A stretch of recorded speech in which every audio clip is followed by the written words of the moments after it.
No, I just wanted to kind of follow up on.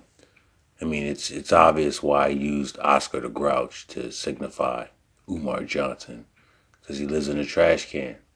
Um, and some people, the ignorant fucks that they are, they're out here talking about how the way he keeps his home isn't a reflection. It shouldn't have anything to do with. This is somebody who wants to lead kids.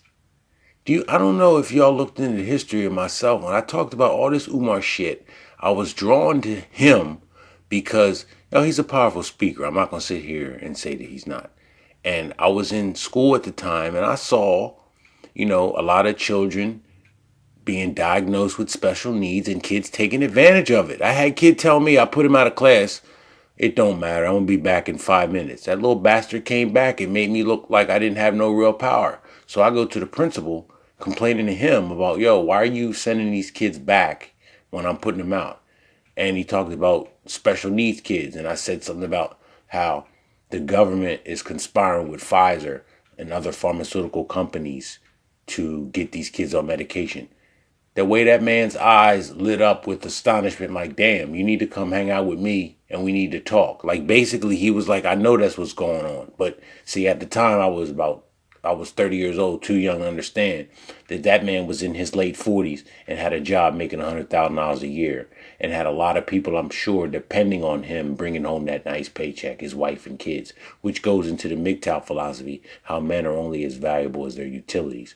So he basically said, I got $100 and something thousand a year job, and I'm not gonna spew rhetoric because I'm not rambunctious and full of vigor and want to change the world like yourself, meaning me. And so that's really what it is. I'm drawn to the field of education, but I see that it's a school to prison pipeline, and it's also not in. You're not in a position to help these kids. I got a friend who's in between gigs right now, and he's substitute teaching. He said the conversation in the classroom was about girls saying if they perform oral sex on other girls, it doesn't make you gay. The guys were saying the same thing. The guys were also talking about how the girls were giving them head in the porta potty. And the kids even said, if a man lets another man give him oral sex, it doesn't make him gay. Ask the teacher.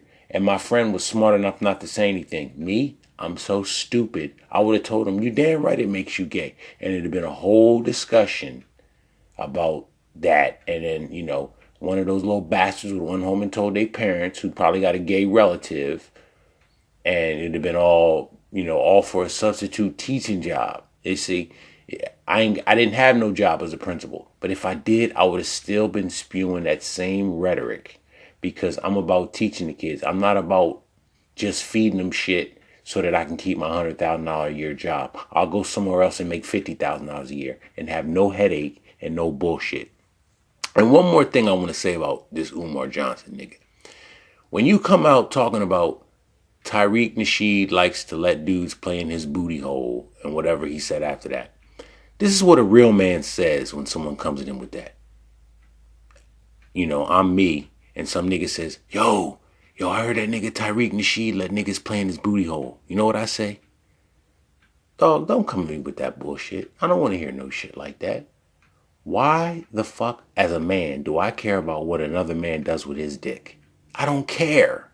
I don't give a fuck about what he does with his dick. If he likes to let people play in his booty hole, that's his fucking business. It ain't my business, and I'm not making it my business. I don't want to make it my business. For real. But any type motherfucker that gossip like that, I really believe that both them niggas is gay. Anytime you have a quarrel back and forth between two men, where men, if they have a disagreement, they just don't fuck with each other no more. They don't talk and argue back and forth like 50 Cent and Floyd Mayweather. That's on some gay shit.